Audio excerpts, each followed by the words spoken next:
The results of the FTC versus Microsoft case are in, and the FTC has lost their case to make a preliminary injunction stick for Microsoft.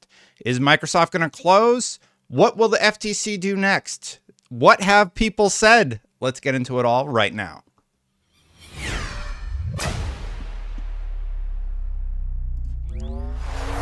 I think the best place to start is going to be with this quote from Judge Corley, who said the following: Microsoft's acquisition of Activision has been described as the largest in tech history. It deserves scrutiny. The scrutiny is paid off. Microsoft has committed in writing, in public, and in court to keep Call of Duty on PlayStation for 10 years, on parity with Xbox. It made an agreement with Nintendo to bring Call of Duty to Switch, and it entered several agreements to, for the first time, bring Activision's content to several cloud gaming services. This court's responsibility in this case is narrow. It is to decide if, notwithstanding these current circumstances, the merger would be halted, perhaps even terminated, pending resolution of the FTC administrative action. For the reasons explained, the court finds the FTC has not shown a likelihood it will prevail on its claim. This particular vertical merger in this specific industry may substantially lessen competition. To the contrary, the record evidence points to more consumer access to Call of Duty and other Activision content. The motion for a preliminary injunction is therefore denied. Now, there's a ton more to dive into in the official decision letter, but today I'm going to go over all of the drama that has unfolded since then.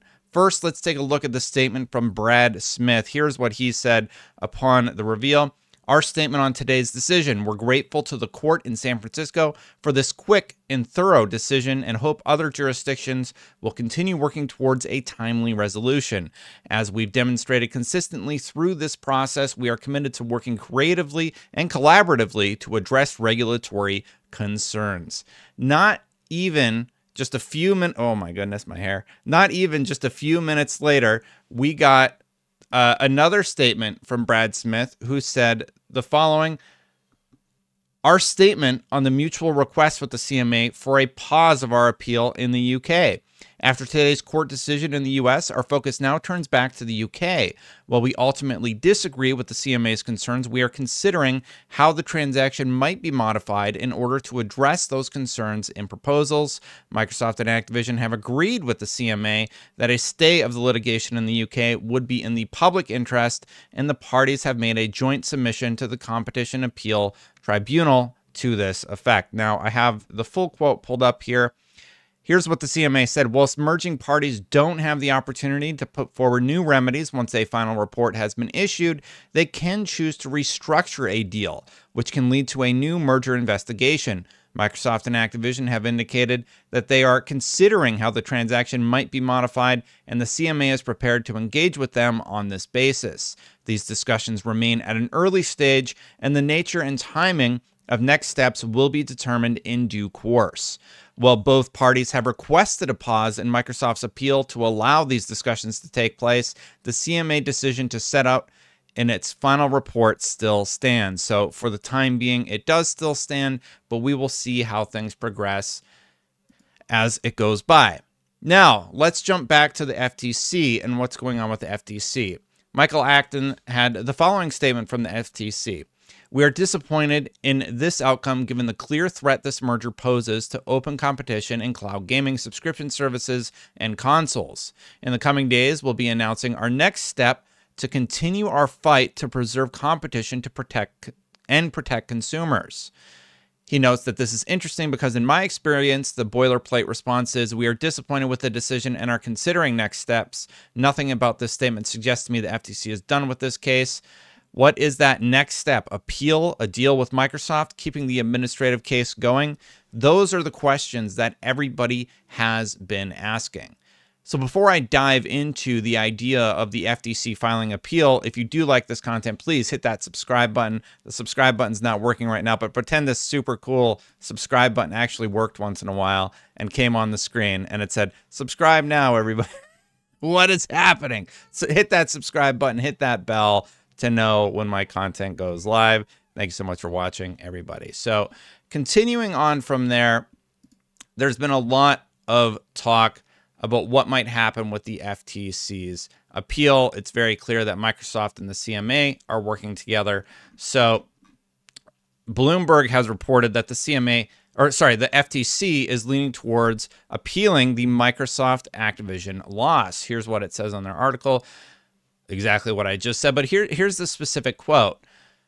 Robert Land, a professor at University of Baltimore School of Law, said Corley was too strict about the level of certainty she required from the FTC's case. The law only requires the agency show that a deal may substantially lessen competition, not that it will or is likely to, he said. I believe the judge evaluated the case using the wrong standard, and I believe the FTC should appeal, said Land, who gave a lecture at the FTC in March on research into how courts have applied that antitrust standard to mergers. And right below that, Bloomberg has another person saying it is extremely unlikely that the FTC could persuade the Court of Appeals to enjoin the merger before July 18th, said Melamd, a former Justice Department antitrust official. So which way are they going to go? Well, look, I'm not a lawyer, but I've did a quick Google search about the FTC and what happens after they've lost the case in court. The FTC has modified its rules of practice to address what happens to administrative proceeding challenging mergers after the agency tries but fails to obtain a preliminary injunction in U.S. District Court. Under the revised Rule 3.26, when FTC seeks a preliminary injunction in the court and loses, the administrative litigation now will be automatically stayed if requested by the merging parties in the administrative proceeding. This stay will allow FTC to decide on a case-by-case basis whether it would be in the public interest to continue pursuing the administrative litigation. In other words, a win by the merging parties in district court now effectively halts an administrative challenge to a merger. This has not been the case since 2009 when the rules last were changed. So, long story short, reading between the lines, it would be strange if the FTC were to file appeal, especially given the short window I think they have until Friday, and people are saying that Microsoft is likely trying to close this whole thing before, what day were they saying? They're trying to close it before Monday. They want to close it on Monday. So I'm going to go into studio mode here because I had a few other quotes. Most of these are about the CMA agreeing with the merger. And then there was, yeah, okay. So nothing else about the FTC. So continuing on, here's what I had found when I was looking around online. I'm like, okay, what are they going to do about this? One or more of the parties may file a motion to disqualify the judge based on either the judge's discourse or upon their own independent knowledge. If the latter is the basis for the motion, the judge may have been unaware of such a potential disqualifying circumstance until the motion was filed. So why, Destin, why are you talking about the judge being disqualified? A lot of people have pointed out that on day one of the trial, the judge revealed that her son works for Microsoft, and a watchdog group has asked for the judge to step down because of this conflict of interest. I've actually had this letter open for weeks and wanted to talk about it. A judge should avoid impropriety and the appearance of impropriety in all activities, acknowledging the even appearance of improper incentives that could influence a judge's decision-making can be deeply harmful for public trust in government. So the main issue is, though, this was disclosed at the start of the meeting. If the FTC had an issue with it, the FTC could have filed something to ask the judge to recuse herself. But there's another important thing to note. Microsoft wanted this case to take place in Washington, D.C. The FTC specifically asked for San Francisco, the Northern District Courts, to be the location that this case went to trial. They got their wish, and now they're saying, oh, we lost. Well, the internet is saying, oh, well, they lost. Well, let's get the judge out of there. The FTC asked for that judge. They got that judge. They had the opportunity to ask her to step down. They did not. So here are some other avenues where people have said that there could be an issue. One potential avenue for an FTC appeal in the Microsoft Activision case is Judge Corley's interpretation of the Clayton Act, the law blocking anti-competitive deals. The law may substantially lessen competition. Corley probably substantially lessen competition. Some appellate courts, I don't know what that means, including the Ninth Circuit, where Corley is, have adopted the word probably, while others use may. But in a world where judges increasingly look to the text of the statute, especially the SCOTUS majority, the FTC could argue that Corley got it wrong. We're going to find out whether or not they do decide to appeal this appeal by the 14th. Here's what Acton says again. Per the order, the FTC has until midnight, July 14th, to get appeals court to issue a stay on today's order. I expect the FTC will give it a shot. Question is what grounds it will appeal on. It would be around the legal burden the judge applied. For instance, here the judge writes, it is not enough that a merger might lessen competition. The FTC must show the merger will probably substantially lessen competition. The FTC argued Section 7 of the Clayton Act says all it has to do is show the deal may substantially lessen competition. That word, may versus probably, that's what's going to do it. If it's things like this that could form the basis for legal quibbling. Another question entirely, whether Ninth Circuit will be willing to halt the deal, which has a termination date of July 18th while it reviews. Of course, Microsoft and Activision can renegotiate, and the CMA case means they still can't close without ignoring a major global regulator. So a widely expected win for Microsoft today, but the chickens have not yet hatched. A final point, the FTC typically drops an administrative case if it loses a PI in federal court, which just happened, but it doesn't have to.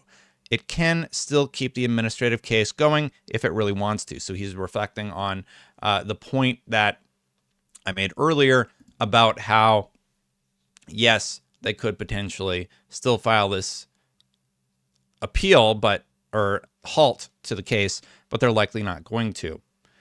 Now, Reuters had the following statement. They said the FTC would face a tough appeal of Microsoft Activision order. That's what experts are saying. So the FTC has until Friday. A lot of the power of the opinion on appeal comes down to an analysis of the factual record, says antitrust scholar David Crane of University of Michigan Law School. Corley found there was no record contradicting Microsoft's vow that it would not make Call of Duty exclusive to the company's Xbox platform. The FTC may have difficulty on appeal establishing that fact, without which the case, as they framed it, goes away. That's according to Crane. So that's everything that we have right now about the drama surrounding the case. Will the FTC end up filing a stay on this case, meaning that it drags out a little bit longer? Is the CMA going to get that stuff in writing? I'm not sure, but my immediate reaction is a lot of people said that this case was dead. I said it was DOA once the CMA blocked it, and we pointed out on this channel that no, there are other avenues that they can go towards. We were pointing that out before the CMA blocked. So when everybody was saying it was dead, it's like until Microsoft backs out, it's not dead. And if Microsoft is saying they're going to fight it, they're going to fight it. And if they say, like they did in the FTC case, that they're going to drop it if the FTC ties them up for too long, then they're going to drop it. But as of today, it does look like the Activision Blizzard deal is going to close. We'll keep watching, and I'll let you know what happens. I'm going to make a video about just the legal documentation that Corley filed, giving her reasoning for the case. There's a lot of juicy stuff in there. There's quotes from Lulu Cheng Maservi, a lot of drama about the judge and this potential appeal. I'll keep you updated. Don't worry. Thank you so much for watching. Hit that subscribe button. Hit that bell. If you're already subscribed, hit that like button. Thank you so much for watching. Thank you so much to the members for supporting. I know it was an incredibly slow news week, so I didn't post anything, but the members support this channel. Anyway, thank you so much. Hit that join button if you want to get all these videos without ads. I'm going to get out of here. Here's my recap of the closing arguments if you want to watch that again. I'll see you next time. Bye for now, everybody.